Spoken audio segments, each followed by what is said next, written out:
कमर चीमा और दोस्तों इस वक्त पाकिस्तान में 41 साल बाद यानी कि 41 ईयर्स के बाद ओआईसी के फॉरेन मिनिस्टर्स लेवल की एक कॉन्फ्रेंस हो रही है। 41 साल आधी सदी हो गई कि ओआईसी जिसके ऊपर पाकिस्तान बड़ा इतराता है और कहता है कि हमें ये जो है वो हमारा बड़ा, हम इसके फाउंडिंग मेंबर्स में से हैं। 41 ईयर्स के बाद क्यों आज फॉरेन मिनिस्टर्स आए और किस चीज के लिए आए? और दूसरा, ये जो डिस्कशन होगी, कहा जा रहा है कि सिर्फ जो मुसलमान ममालिक को बुलाया गया है अफगानिस्तान की सिचुएशन को डिस्कस करने के लिए और सिर्फ ह्यूमैनिटेरियन इशू के ऊपर बात की जाएगी। इस सिलसिले के लिए मैंने रिक्वेस्ट की साजिद तारड़ साहब से। तारड़ साहब, सर सबसे पहले तो आपके वक्त का बहुत शुक्रिया और साथ ही मुझे ये बताएं सर कि 41 ईयर्स के बाद आज मुसलमान ममालिक पाकिस्तान आए हैं, इतना लंबा गैप क्यों? हम क्यों नहीं इनको माजी में बुला सके? हमने तो कश्मीर के लिए भी इनको बुलाना था, लेकिन ये उसके लिए नहीं आए, ये अफगानिस्तान के लिए क्यों आए हैं फिर? देखिए, मैं चीमा साहब दो चीजें बताना चाहूंगा। यूनाइटेड नेशन से बाहर मुसलमानों की सबसे बड़ी नॉन फंक्शनिंग ये ऑर्गेनाइजेशन है जिसका प्रैक्टिकली दुनिया में कोई अमल दखल नहीं रह चुका किसी टॉपिक पर।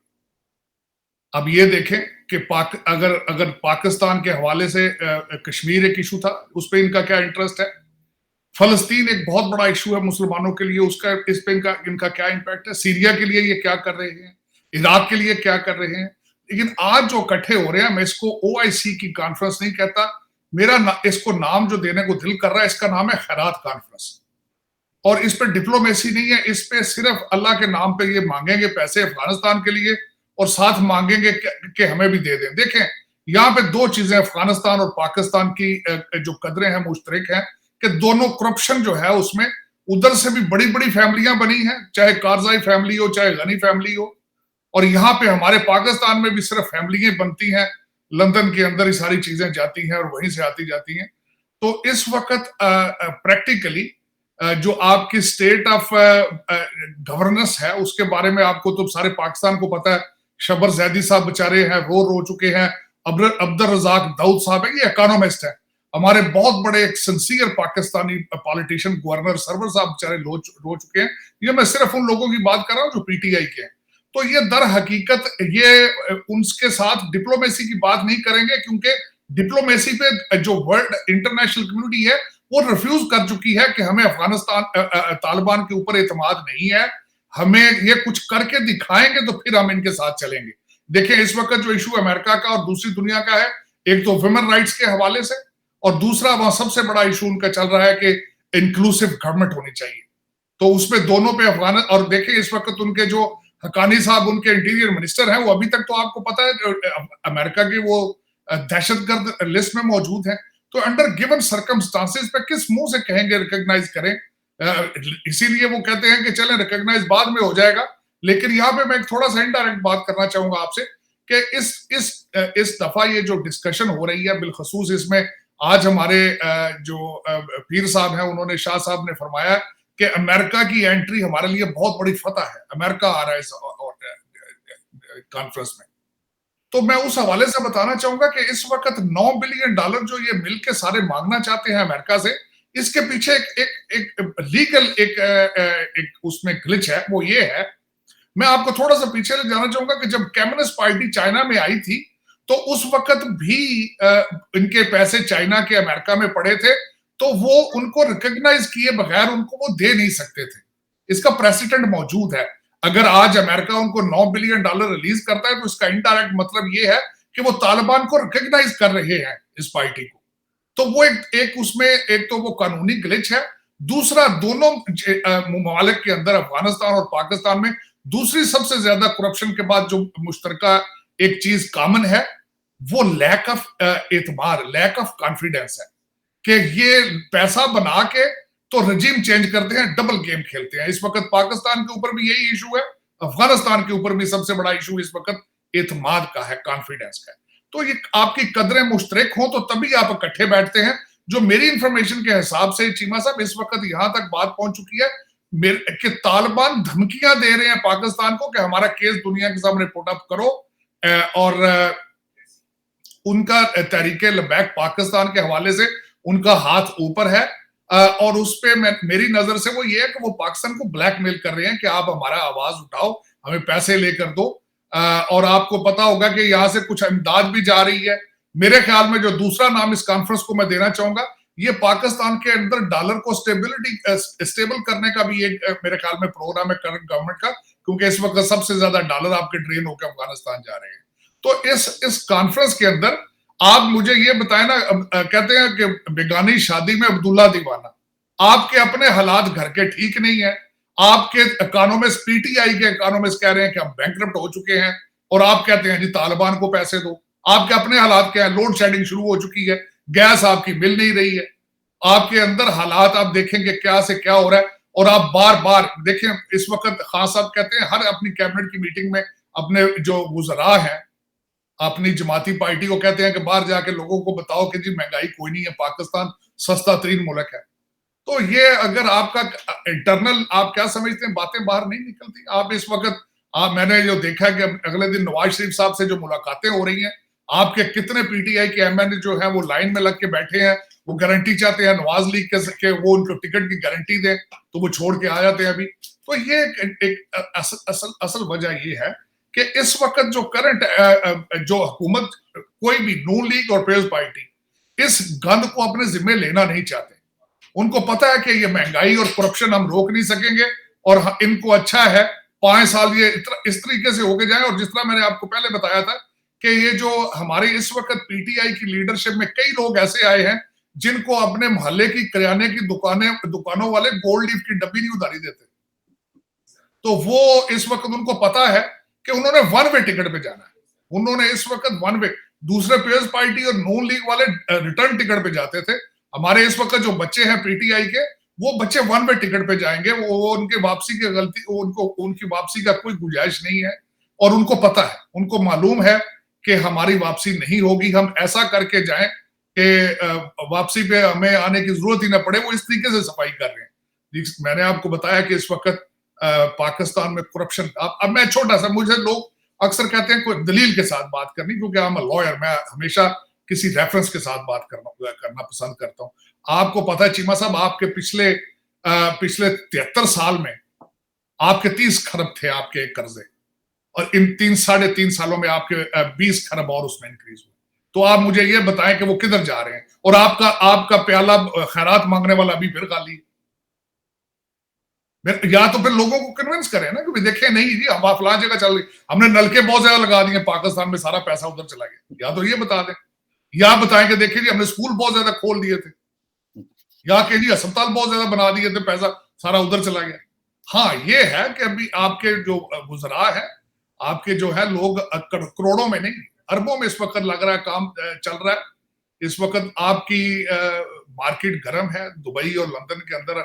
मैं समझता हूँ पाकिस्तान बड़ी तरक्कियों में, 73 साल में इतनी प्रॉपर्टी बनाई पाकिस्तानियों ने दुबई और लंदन में। और यहाँ पे हालात ये है, मैं आपको छोटा सा बताऊंगा। आपके ये 2 दिन की कॉन्फ्रेंस होनी है, बाजवा साहब 4 दिन आपका सेलफोन बंद होना है इस्लामाबाद में, और एक छुट्टी का ऐलान कर दिया गया है। इसी वजह से लोग मुझे अमेरिका में यहाँ पूछते हैं कि आपके मुल्क में पंखे हैं, आपके मुल्क में you live in mud houses. देखें, कैपिटल 4 दिन आपका सेलफोन बंद हो रहा है, 4 दिन। नहीं, आज वैसे उन्होंने कह दिया है, आज उन्होंने कह दिया हम नहीं करेंगे, लेकिन पता कोई नहीं है। चीमा साहब 50 लोगों को लेकर मरी चले जाते हैं यार, इनको स्कर्दू ले जाते हैं। कैपिटल 4 दिन फोन बंद करना है, और 1 दिन की छुट्टी कर दी आपके डिप्टी कमिश्नर साहब ने इस्लामाबाद। इस तरह की बातें करते हैं ये कुछ, जो फिर कहते हैं लोग, हमें कहते हैं गार में रहने वाले लोग। किस जमाने में फिर रहे हो यार? और सिक्योरिटी के इतने हालात खराब है तो बुलाते हैं क्यों लोगों को? देखे, मैं कहता हूँ चीमा साहब 4 दिन का आइडिया था इनका। लोग इमरजेंसी में क्या करें, किस तरह निकलेंगे बाहर?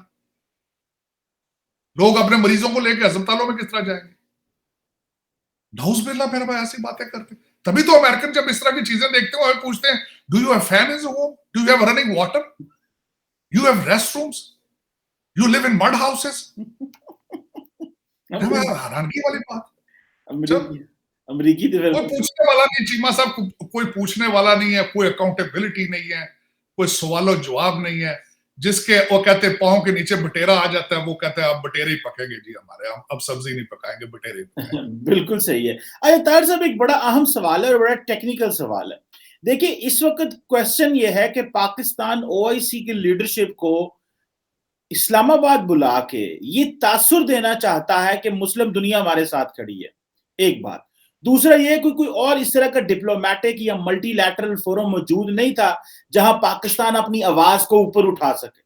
अगर इतनी ज्यादा कोई और हमारे पास अच्छा फोरम होता तो हम सबसे पहले ओआईसी पे ही ना गिरते, और वो भी तार साहब 4 महीने लग गए, अगस्त से लेके आप देखें, अगस्त से लेके सितंबर, अक्टूबर, नवंबर, दिसंबर, 4 महीने लग गए ओआईसी को इकट्ठे करते करते। अब सवाल ये है कि ये कह रहे हैं जी 1 पॉइंट एजेंडा है, और हमने दुनिया मुसलमानों को, ममालिक को यहां पे बुलाया है ये सहारा दे के कि 1 पॉइंट एजेंडा ह्यूमैनिटेरियन। क्वेश्चन ये है कि यहां तो अगर आप इतनी लॉबिंग कर रहे हैं, आप इतनी एडवोकेसी कर रहे हैं, तो फिर रिकग्नाइज की बात करें ना, रिकग्निशन की बात करें। जिस तरह हमने 1996 में सऊदी अरब और यूएई ने डिफैक्टो रिकग्नाइज किया था, दो ही ममालिक ने, चलो हमारी बात मान ली उन्होंने। लेकिन आज ये है कि आज सिर्फ एक पॉइंट, यानी कि ह्यूमैनिटेरियन असिस्टेंस के लिए 4 महीने लग गए और कोई हमारे पास प्लेटफॉर्म नहीं है। फिर हम बात खत्म करवाएं ना, आप रिकग्निशन की तरफ लेके जाएं, देखते हैं दुनिया हमारी कितनी सुनती है, अगर ये सवाल है तो। लेकिन ये क्यों नहीं किया जा रहा?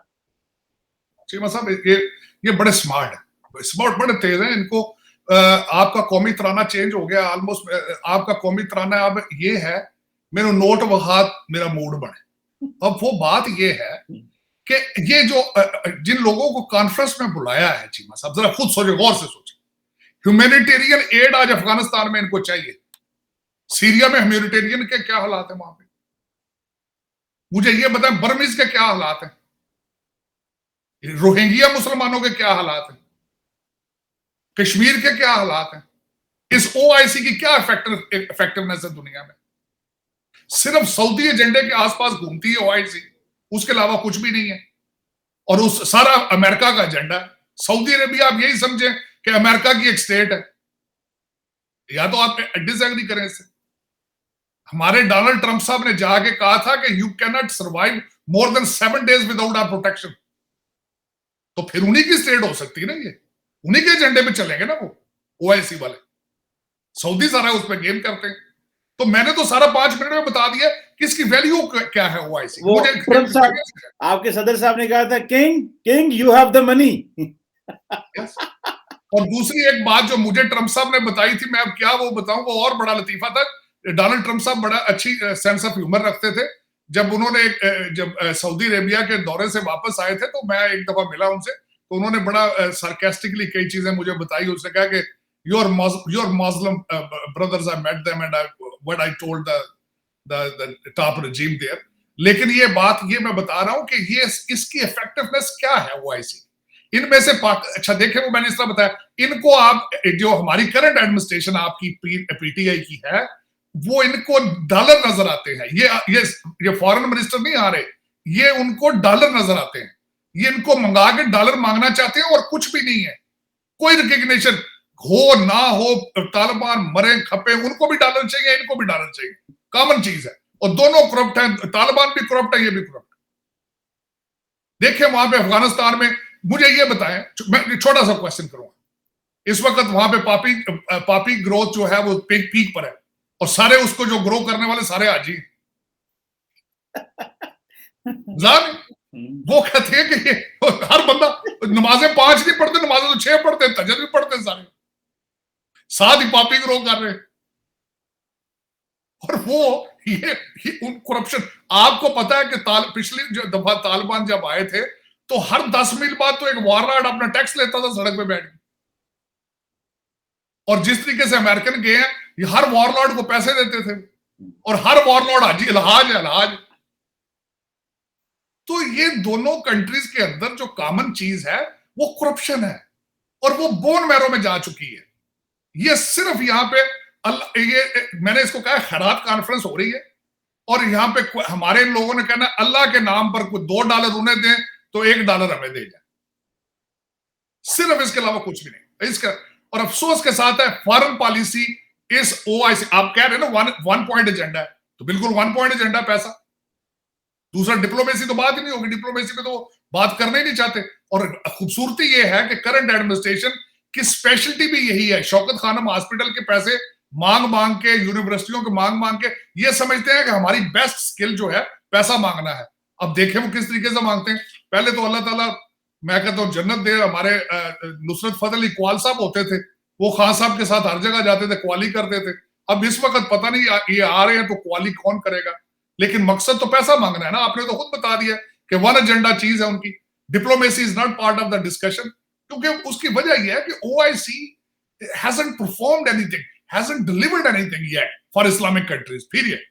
और मैंने जिस तरह आपको पहले बताया कि ये वही ग्रुप है जिन्होंने सुषमा स्वराज को बुला के अपने ओआईसी में बुलाया था। ये वही ग्रुप है जिन्होंने मोदी साहब को 7 कंट्रीज ने मिडिल स्टेट उन्होंने दिए। कश्मीर पे इनका कोई इन्फ्लुएंस नहीं है, ना वो चाहते हैं कश्मीर के बारे में बात भी की जाए। और ये वही ग्रुप है जो इजराइल को एक्सेप्ट करने के लिए, रिकॉग्नाइज करने के लिए तड़प रहा है, ये तड़प रहा है, बिल्कुल तैयारियां कर रहे हैं ये।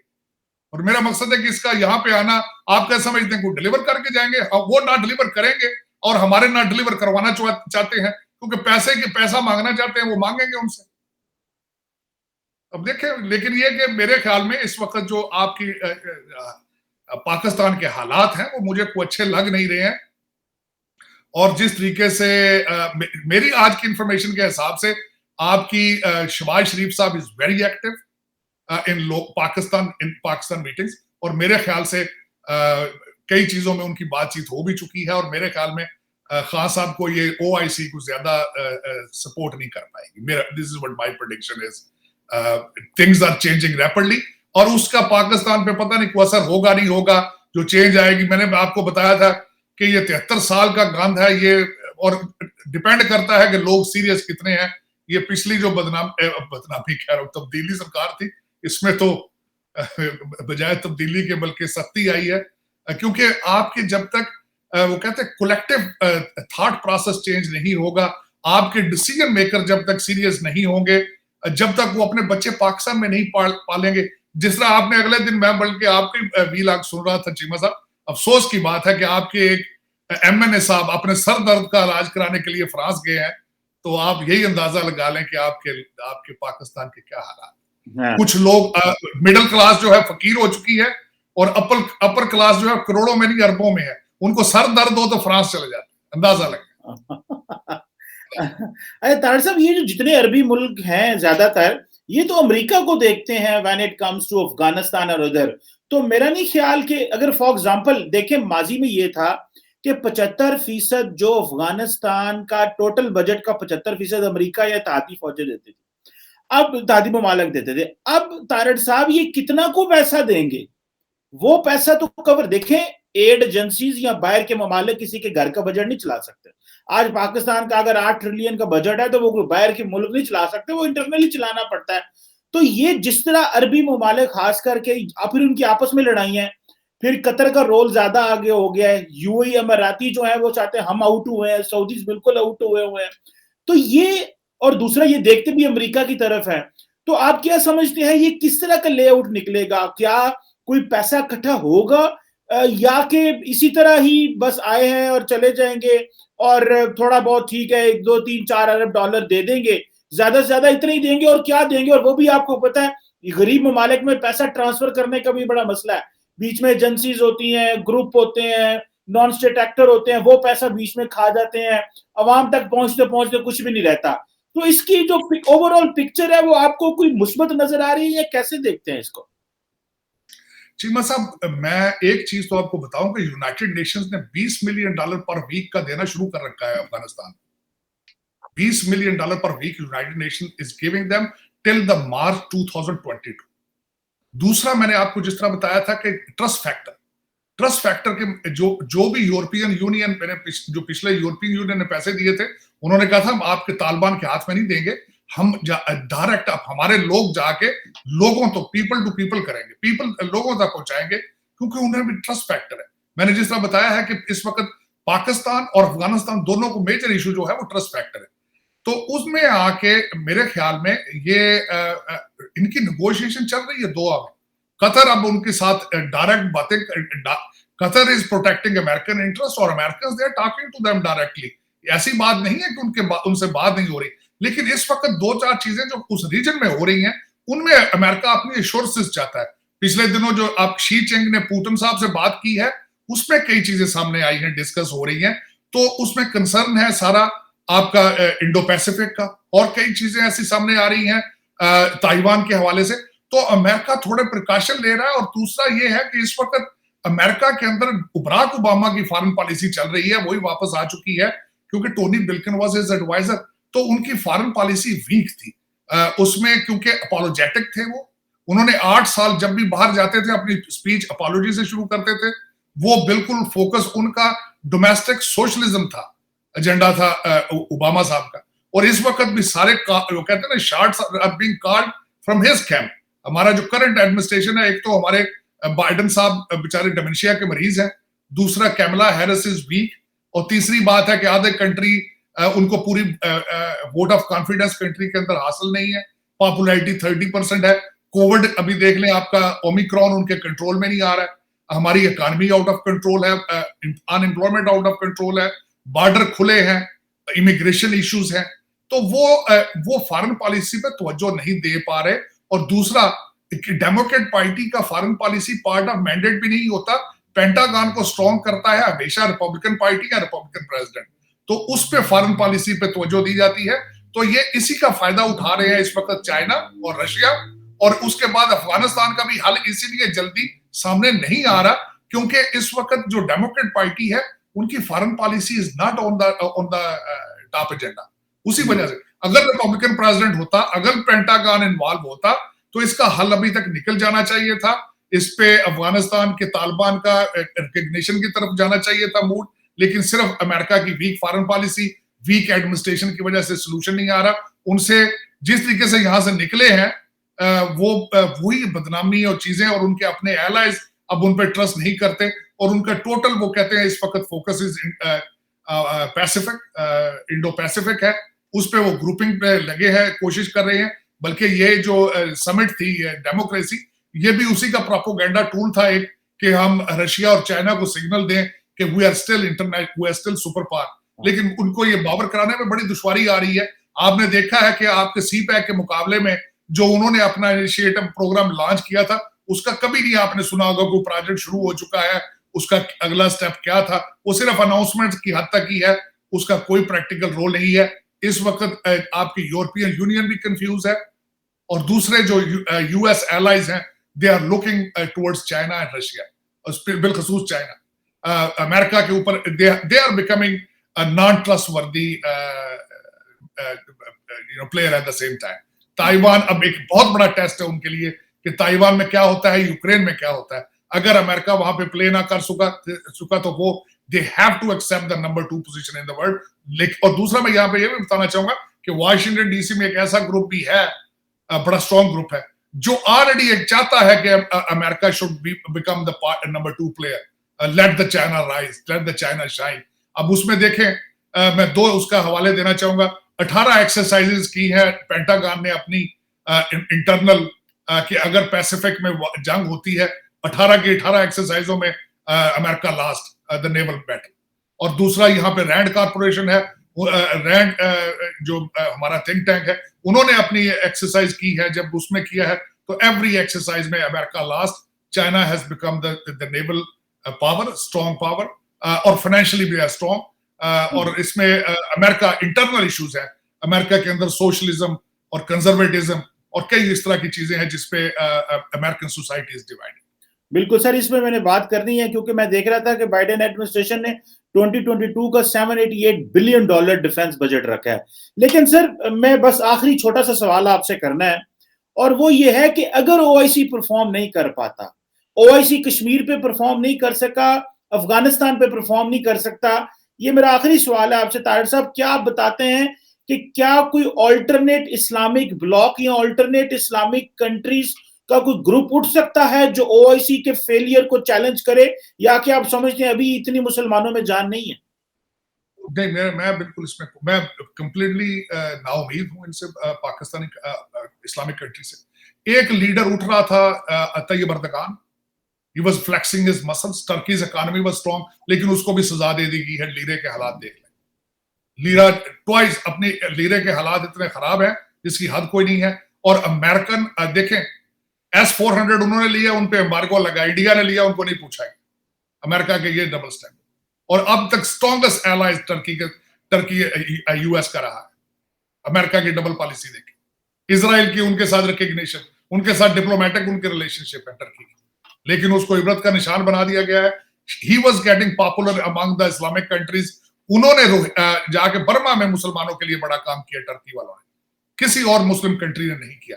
और उसको सऊदिया ने थ्रेट ली है, और सऊदिया, जिस तरह मैंने आपको बताया, सऊदिया इज अमेरिका की एक स्टेट है, तो अल्टीमेटली उनके साथ मिलकर उन्होंने उनकी इकोनॉमी के हालात क्या किए। तो ये वो एक लीडर, वो एक सब्स्टिट्यूट नजर आता था, और he was dedicated towards the Islamic leadership, he was sincere for the Muslim countries. लेकिन इस तरह नहीं होता, फिर उसको देखिए इंटरनल कई चीजें आ जाती। खान साहब गए थे, खान साहब ने टर्की मलेशिया के साथ कहा था चैनल बनाएंगे, लेकिन उसी तरह वो कहते कि बस दूध की झाग की तरह बैठ गए, उन्होंने फिर उनकी जाके बात ही नहीं की। तो इसमें मेरे ख्याल में they need strong group somewhere, strong leadership. बिल्कुल ठीक है sir, thank you very much. Let's see क्या निकलता है इस ओआईसी की कॉन्फ्रेंस से, क्योंकि इसमें उम्मीदें तो बहुत ज्यादा है, लेकिन एलामिया क्या निकलता है फाइनल, उसकी वैल्यू होगी। Let's see about that sir. Thank you very much. Pakistan जिंदाबाद। Thank you.